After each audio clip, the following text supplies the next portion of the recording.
Good morning and welcome to your pranayama and meditation practice today. Today we will be focusing on a full yogic breath, so Dirga Pranayama. So begin by getting yourself comfortable, coming to a seat on your yoga mat, maybe take a seat on a cushion or a pillow, and rest your palms gently on your knees. And we'll just begin by centering ourselves in our practice first before introducing this pranayama. Begin by closing your eyes. Just notice your hands as they rest down on your knees, beginning to ground your energy, feeling the connection of your lower body on the earth. The hands resting on your knees or in your lap. And begin to elongate through the spine, lifting up through the crown of the head. Drawing your shoulders back and down and staying open across the chest. And when you feel ready, beginning to blink your eyes open, just gazing down towards the earth in front of you, letting the light come back in slowly, but your breath remaining smooth and natural. And we will now begin a pranayama practice to connect to creating a deeper breath. So really filling up into a place of expansion throughout our entire torso. So many of us around our society tend to breathe in the chest only. That chest-based breath can create some more anxiety and tension within our bodies and our minds. So what we want to do is we want to try to draw the breath even farther down into the belly and feel this expansiveness from the lower abdomen all the way up towards the collarbones. But we're going to do this in some phases to begin. So starting off, I want you to bring both palms onto your lower belly. We're going to focus our breath on this area of the body, and having the feedback of the palms here can help us find that expansiveness even more. You can close the eyes, or you can gaze down or gaze forward at one spot, finding your drishti, your focal point. And as you breathe in through the nose, I want you to expand in the belly, feeling the belly gently press into the palms. And exhale, let that breath out, either through the nose or the mouth, full release. Inhale, feeling expansiveness through the lower part of the belly, breathing in. And exhale, letting it go. So extending the legs forward, and this is also why we're elevating the hips. We're giving a little bit more space for the hamstrings, so we're not tensing or overstretching them, and we're giving more space for the pelvis to tilt forward. So extending both feet onto the floor. First, coming into Dandasana, foundation of the seated positions, which is basically sitting with your legs extended, your fingertips on the sides, opening the chest forward. Fingers are pointing also forward here. Your toes are flexed, pointing towards you, both kneecaps lifted. So the leg is active. This activation of the quadriceps also helps with this anterior tilt of the pelvis. So this is what we're looking for. We're looking for bringing this pelvis forward, this part of the hip forward here, so we can lengthen the spine a little bit more. So the more you elevate the hips, the easier it is to do this action here. And if even like this you still have strain on the hamstrings, or if you feel like here you're curving your lower back, you're sitting like this, bend your knees and come to a straight spine, finding your variation for this position. Again, we're opening the space between the sternum and the belly button, opening the chest forward. You can press the root of the big toes together and think about pressing your heels down and also pressing the sitting bones down to the floor. On your next inhalation, bring your arms out and up. And as you exhale, maintaining alignment of the spine, you start to fold forward, maybe grabbing your strap for this one and placing it on the ball of the foot. You can bend your knees to do that also if it's too far away from you. Placing it on the balls of the foot, not on the middle, but more in this space, and extending. So folding forward, bring your shoulders down and back, So you're also helping with the shoulders, the alignment of the spine. So let's start with one of the most popular definitions of yoga, which is that yoga is the practice of union of body, mind, and soul. So both parts are equally important. Union, yoga is the practice of union. The word yoga itself means to unite, to join, to bring together, to yoke, to include, and so on. Yeah. So it's quite interesting to know that before yoga became a spiritual word, it was actually a word used in mathematics also, and still being used in Sanskrit language. So if I would want to say 1 plus 1 is 2 in Sanskrit, I would say 1 yoga 1 is 2. So yoga actually means to add, to unite. And then eventually it became a word more in spiritual context. So what does yoga unite? Firstly, it unites my body, mind, and soul. And this is the beauty of yoga, everyone, that first it separates things, it brings awareness to different aspects of ourselves, and then it puts them together. So just like a scientist, just like a doctor, a surgeon, very intricately starting to move things away from each other to understand that subject, that object well, and then eventually bringing them together and seeing how they work well with each other. Yeah. So body, mind, and soul. Yoga first tells us what is my body, how to take care of it. Usually in yoga we do it through stretching or asanas. Then it talks about our mind, thinking mind, the one which is our thought space, how to train it, how to bring some quietness to it whenever we would like. And the third part is our soul.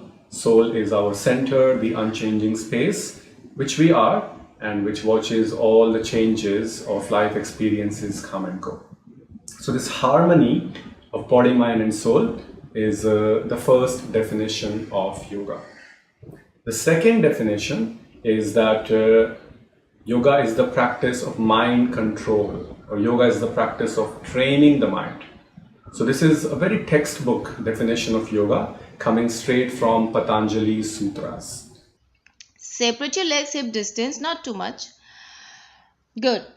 And strong core. So you want to look into your middle body, holding tight, bracing the belly, and activate your thighs and legs. Very nice. Heels are stacking over the toes, and you want your shoulders to open up a bit. Not too much, but you don't want to crunch the shoulder, because if you land in your chaturanga, it's gonna give you trouble in your shoulders. Scapula especially is not rounded back. So different types of body actually engage the thighs more, and gently move your heels back little bit, micro, yes. Look forward, gaze forward. The common mistake is everyone looks down and then forget about the middle body.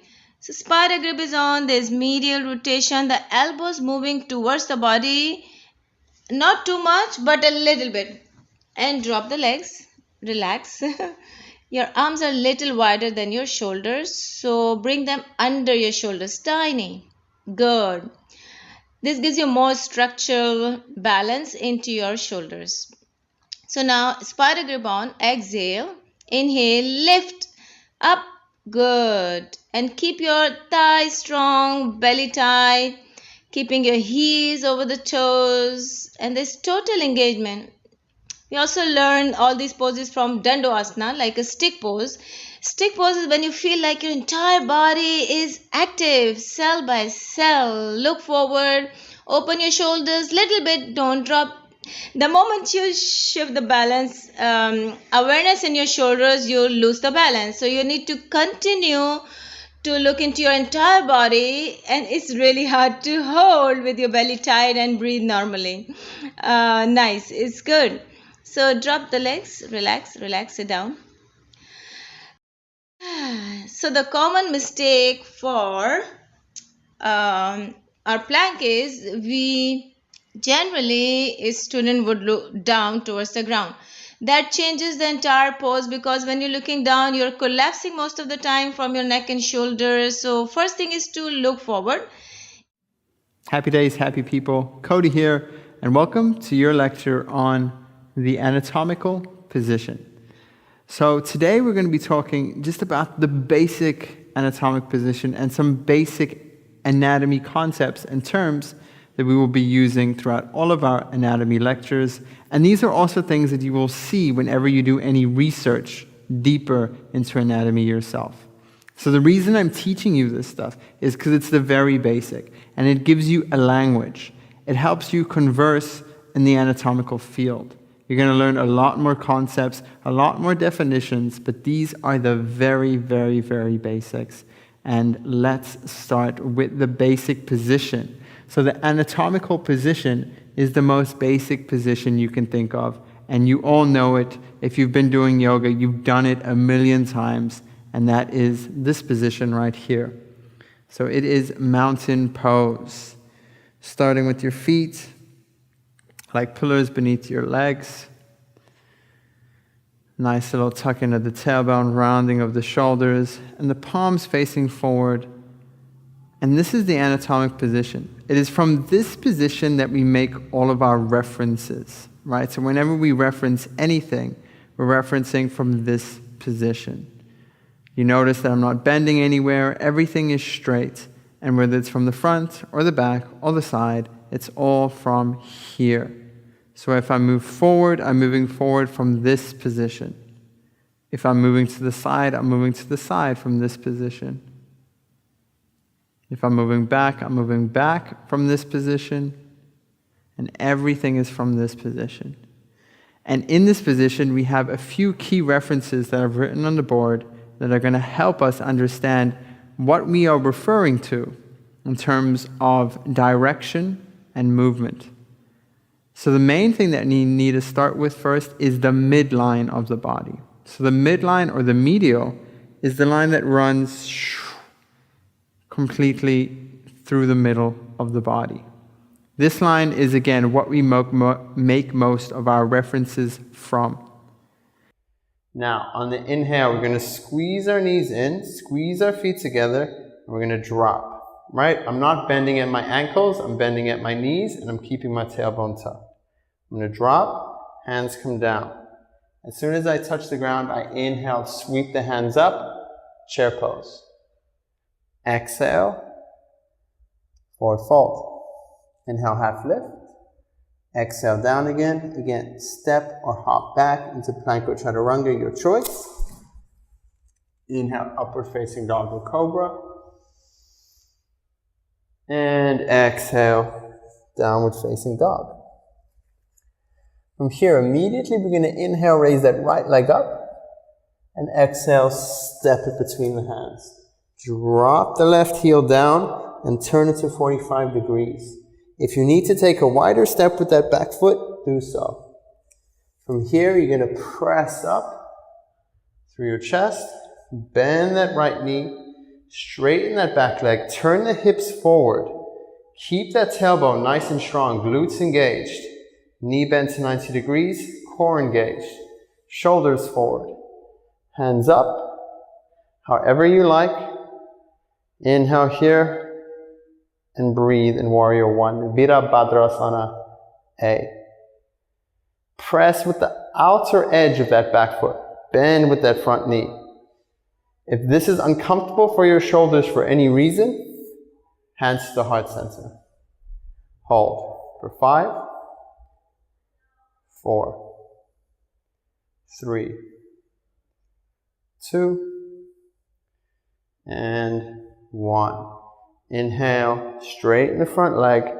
Exhale, bend that knee, bring the hands back down, stepping that right foot back. Plank. Again, your Vinyasa, knee, chest, chin, or chaturanga. Inhale, upward facing dog or cobra. Exhale, downward facing dog. Now to do the other side. Inhale, left leg up. Exhale, stepping in between the hands. Same measurements, dropping that right heel, finding what feels good for you. Back foot at a 45-degree angle, lifting up through the chest. So my right foot goes through the swing, and I want to keep the swing closest to my knee as possible. Standing up straight and tall, engaging my core here. Slowly taking a deep inhale. Exhale, extend that right knee forward. I'm actually going to lift my left heel, making sure I have my balance here. And if I feel comfortable, raising my hands up towards the sky. Opening in the front of my body. And then slowly bringing that right heel back down. Holding onto the swing, pivoting my left foot out 90 degrees. Bringing my hands up parallel to the ground, relaxing the shoulders, gazing over that right middle finger. Inhale, straighten the spine. Exhale, extend that right knee out. Now I want you to reach out with that right hand and then reach back with the left hand and come back to neutral. Flip that right palm up towards the sky. Inhale, bring that right hand up towards the sky. Taking a few breaths here, connecting back in with your Ujjayi breath. And then bringing that right elbow onto your right thigh. Left arm goes up towards the ceiling.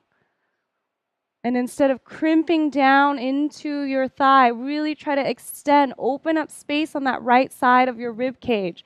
Pressing your right arm into your right thigh, reaching up with the left hand. And coming back out. Bringing your hands down, grabbing onto the swing here. Pivot that left foot again. And this time, holding on to the swing, I want you to lean back. What we'll do is just a little bit of swinging. So leaning back here, I can lift my left foot, hook it with my right, and just give myself a little bit of a swing. Woo! And coming back down, dropping that left foot as I'm on my way back. So similar to the other poses, we're going to spot from the hips as well. And again, finding a warrior stance or a goddess stance, whatever is comfortable for you. Just a note on this, spotting for this pose, you want to be slightly behind the flyer. So not directly, but we're not standing on the side anymore. Slightly behind, because the risk is that they fall backwards in this pose. Okay. So I follow them up, supporting the hips here. Waiting for them to come all the way up. Now my view's slightly blocked, so I'm going to switch sides. So I'm in a warrior stance, supporting around the hips. If they were to fall back towards me here, because I'm behind them, she can't go anywhere. She's only going to fall into me. Okay? If I'm on the side, that's more dangerous. There's more chance I can't spot this very effectively. Okay? So that's why we want to be slightly behind. Sorry for the extreme example. Nice. And if they're good again, we can hover, but stay nice and present, of course, because if they fall anyway, we want to be there to support and stabilize. And there's another thing for you as the flyer. When things falling apart, please keep your body engaged and don't panic. You can bend even deeper, Brent, just to make it a bit more comfortable for her. Nice. Yeah, flyer's hands, base's hands. Nice, very good. You can bend your knees slightly to help the hook. Yes. Now allow him to sit up first. Okay, let's come down quickly. Okay. That was perfect, but it's just a tiny adjustment. Minty, would you place the foot a little bit wider? Cool. So that's a good example of how you don't need to force the pose every time. It's perfectly good to come down, reset, and try again. Right. So just a note on that. It was a little bit of a struggle for Brent to sit up there, right? Okay, and the reason for that was the legs were fully extended and straight. So if you connect your hands again, stay there, yeah, and just bend the knees a little bit. Now, this time when Brent wants to sit up, so fair bit easier, then you can press the legs up. Nice. Minty, bring your legs towards Caspian more. Yeah, there. Caspian more. Stop there. Okay. And lock your knees fully. thank you so much for watching our video. If you are at all interested in learning more about yoga or becoming a yoga teacher, then check out our online trainings or even go to one of our live trainings in Copenhagen and Bali. And if you feel like there's something that's urging you to do it, then why not? Follow your flow and keep being awesome. See you soon.